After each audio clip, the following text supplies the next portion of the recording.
अस्सलामुअलैकुम।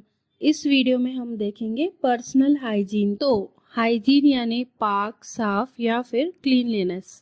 हम बात करेंगे खुद को कैसे साफ रखें यानी पर्सनल हाइजीन के कुछ टिप्स। तो फर्स्ट है ओरल हाइजीन यानी दांतों को साफ रखना ताकि मुंह से बदबू ना आए। इसके लिए यूजुअली हम टीथ को ब्रश करते हैं जो कि फाइन है, लेकिन अगर हम मिसवाक यूज करेंगे तो उसका अज्र यानी सवाब हमें मिलेगा इंशाल्लाह, क्योंकि हम रसूलुल्लाह सल्लल्लाहु अलैहि वसल्लम की सुन्ना फॉलो कर रहे हैं। तो मिसवाक क्या है? मिसवाक एक छोटी लकड़ी होती है जो स्पेशल ट्री से बनती है जिसको हम कहते हैं अल अराक, लेकिन आजकल जैतून या नीम वगैरह लकड़ी से भी मिसवाक बनाया जाता है जिसके काफी ज्यादा फायदे हैं। तो आइए हम देखते हैं आप सल्लल्लाहु अलैहि वसल्लम क्या फरमाते हैं। ये सही बुखारी की हदीस है जिसमें आप फरमाते हैं, अगर मेरी उम्मत पे मुश्किल का डर ना होता तो मैं हर नमाज से पहले मिसवाक करने का हुक्म देता। तो इससे पता चलता है कि सिर्फ हमें मुश्किल ना हो इसलिए आपने कंपल्शन नहीं किया। मिसवाक करना सुन्नते मौक़िदा है क्योंकि आप सल्लल्लाहु अलैहि वसल्लम ये एक्ट रेगुलरली करते थे। एक और हदीस में उम्मे सलमा से रिवायत है कि आप सल्लल्लाहु अलैहि वसल्लम ने फरमाया, जब भी मेरे पास जिब्राइल अलैहिस्सलाम आते तो मुझे मिसवाक करने का हुक्म दिया करते थे। अब हम देखते हैं मिसवाक के कुछ फायदे। तो पहला है, मिसवाक करने के बाद नमाज अदा करने पर 70 गुना ज्यादा सवाब बढ़ जाता है। सेकंड है, मुंह की सफाई और अल्लाह को राजी करने का जरिया है मिसवाक, और फिजिकल बेनिफिट्स भी हैं इसके, जैसे ये गम्स को यानी मसूड़ों को मजबूत बनाता है, दांतों की तकलीफ को दूर करता है और दांतों की सड़न वगैरह भी कम करता है, दांतों की गंदगी निकालता है। उसके बाद है आई साइट इम्प्रूव करता है और मेमोरी भी इम्प्रूव करता है। नेक्स्ट हम देखते हैं मिसवाक को कैसे इस्तेमाल करना है। तो सबसे पहले मिसवाक की लकड़ी को आप कुछ देर पानी में भिगो कर रखें ताकि वो सॉफ्ट हो जाए। उसके बाद लकड़ी को चबाए ताकि उसको प्रॉपरली यूज कर सके। फिर दांतों के राइट और लेफ्ट साइड अच्छे से मिसवाक करें और टंग को भी क्लीन करना ना भूले। चलिए अब हम देखते हैं नेल्स कब कट करना चाहिए। तो अब्दुल्ला बिन उमर रज़ियल्लाहु अन्हु हर फ्राइडे को नेल्स कट किया करते थे। तो हमें भी कोशिश करना चाहिए कि हम एवरी फ्राइडे नेल्स कट करें, लेकिन ये कंपलसरी नहीं है कि हम फ्राइडे को ही कट करें, क्योंकि जुमा का दिन गुस्ल लेते हैं। गुस्ल लेने से पहले सफाई कर ले तो बहुत अच्छी बात है, लेकिन अगर ना हो सके तो जब जरूरत पड़े तब करना चाहिए। सपोज अगर आप एक जुमा भूल जाते हैं तो जरूरी नहीं है कि आप नेक्स्ट जुमा तक वेट करें नेल्स कट करने का। अगर वो बड़े हो गए हैं तो उन्हें कट कर लेना चाहिए। नेल्स कट करने की मैक्सिमम लिमिट है 40 डेज, यानी 40 दिन से ज्यादा नेल्स को बढ़ने ना दें। चलिए हम देखते हैं टिप्स फॉर हेल्दी नेल्स। तो फर्स्ट है, नेल्स को हमेशा क्लीन और ड्राई रखना चाहिए। नेल्स को कतरना नहीं चाहिए और जो क्यूटिकल आता है यानी साइड में रिमूव नहीं करना चाहिए, क्योंकि वहाँ पे पेन और स्वेलिंग हो सकती है। अगर क्यूटिकल आ जाए तो उसको आप नेल कटर के जरिए कट कर सकते हैं, इससे पेन स्वेलिंग वगैरह नहीं होगा इंशाल्लाह। रेगुलरली नेल को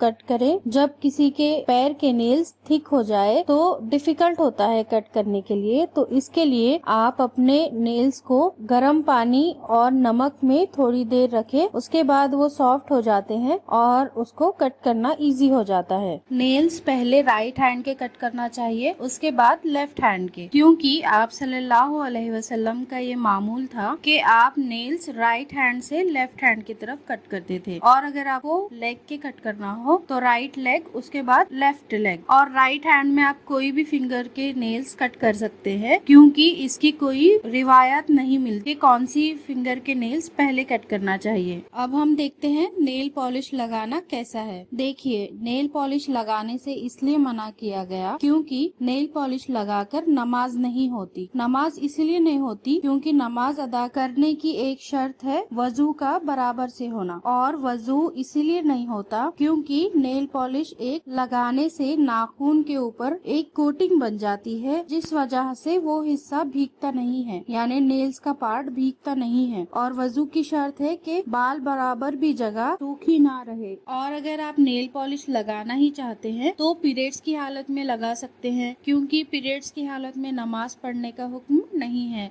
चलिए अब हम देखते हैं बॉडी हेयर के बारे में। तो इसको 3 टाइप्स में डिवाइड किया गया है। पहला है ऐसे बाल जिसको निकालने का हुक्म दिया गया है। दूसरा है ऐसे बाल जिसको निकालने से सख्ती से मना किया गया है, यानी ये निकालना हराम है। और तीसरा ऐसे बाल जिसके बारे में कुछ नहीं बताया गया। तो चलिए हम देखते हैं पहला। तो ऐसे बाल जिसको निकालने का हुक्म दिया गया है वो हैं बगल के बाल और प्यूबिक हेयर यानी शर्मगाह के बाल। बाल निकालने के लिए मोस्ट कॉमनली क्रीम्स यूज किया जाता है या फिर रेजर की मदद से बाल निकाला जाता है। इन दोनों का डिफरेंस देख लेते हैं। देखिए, क्रीम्स के जरिए बाल निकालना बिल्कुल भी अवॉइड कीजिए, क्योंकि क्रीम्स सेफ नहीं होते हैं। उससे बहुत ज्यादा स्किन एलर्जी, पिगमेंटेशन यानी कालापन, इरिटेशन, इन्फेक्शन वगैरह होने के ज्यादा चांसेस होते हैं। क्रीम्स यूज करने से रैशेस, इचिंग होने के भी चांसेस होते हैं। तो इस वजह से कम्प्लीटली क्रीम्स को अवॉइड करिए, क्योंकि इसमें काफी ज्यादा केमिकल्स होते हैं जो आपकी स्किन के लिए सही नहीं होते। और प्राइवेट पार्ट इतना ज्यादा सेंसिटिव एरिया है, इसीलिए कम्प्लीटली इसको अवॉइड करना चाहिए। अब हम रेजर के बारे में देखते हैं। तो रेजर इस्तेमाल करना सेफ ऑप्शन है। इससे स्किन एलर्जी, पिगमेंटेशन यानी कालापन, इचिंग वगैरह के चांसेस बहुत कम होते हैं। और रेजर ना सिर्फ बालों को साफ करता है बल्कि स्किन पे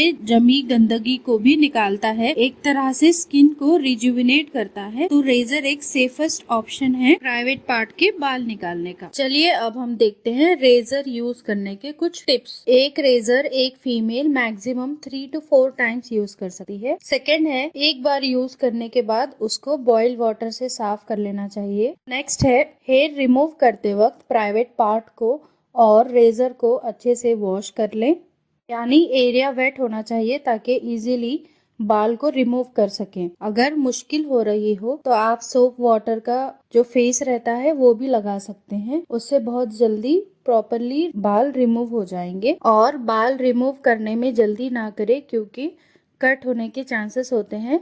तो स्लोली रिमूव करें।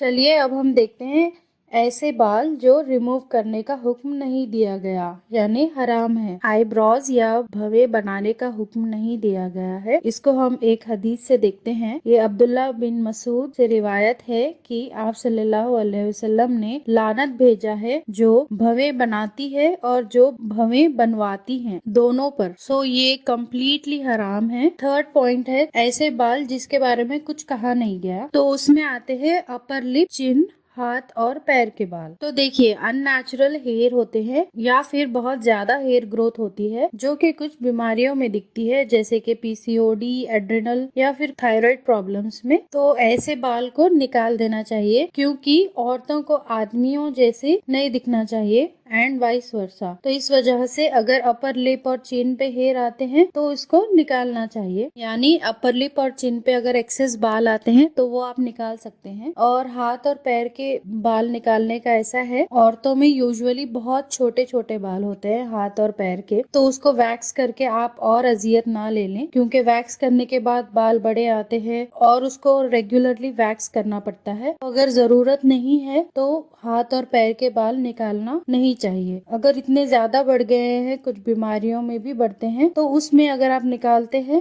तो उसमें कोई हर्ज नहीं है इंशाल्लाह, and Allah knows best. Next point is menstrual hygiene. Hygiene यानी बेसिकली क्लीनलीनेस। तो हाइजीन क्यों मेंटेन रखना चाहिए? ताकि कोई इन्फेक्शन या डिसीज ना हो। सो फर्स्ट स्टेप है हैंड वॉश। पैड चेंज करने से पहले और पैड चेंज करने के बाद सोप से या कोई भी लिक्विड डिसइंफेक्टेंट से हैंड वॉश करना चाहिए। सेकेंड स्टेप है एवरी 6 to 8 आवर्स में पैड चेंज करना चाहिए। अगर इतना पॉसिबल नहीं है तो मिनिमम 2 पैड एक दिन में चेंज करना चाहिए। पैड्स चेंज करने के बाद हैंड वॉश करना ना भूलें। पैड को डिस्पोज करने के लिए पैड को पेपर में रैप करिए और उसके बाद उसको डस्टबिन में फेंक दीजिए। और एक बात याद रखिए कि पैड को कभी भी टॉयलेट में फ्लश नहीं करना चाहिए। हमेशा कंफर्टेबल अंडरवेयर यूज करना चाहिए। और जब भी आप ट्रैवल करते हैं तो एक एक्स्ट्रा अंडरवेयर और एक्स्ट्रा पैड्स रखना चाहिए ताकि इमरजेंसी में यूज हो सके। नेक्स्ट है keep your vaginal area clean. इसके लिए जब भी आप वॉशरूम जाते हैं उसके बाद आप वी वॉश क्रीम यूज करके उसको एरिया को क्लीन कर सकते हैं। Last but not the least, every day आप बात लीजिए वार्म वाटर से। ये ना सिर्फ हाइजीनिकली गुड है बल्कि ये आपके पेन को भी कम करता है। And this is it for the video.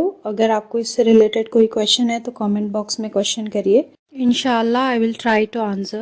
And thanks for watching.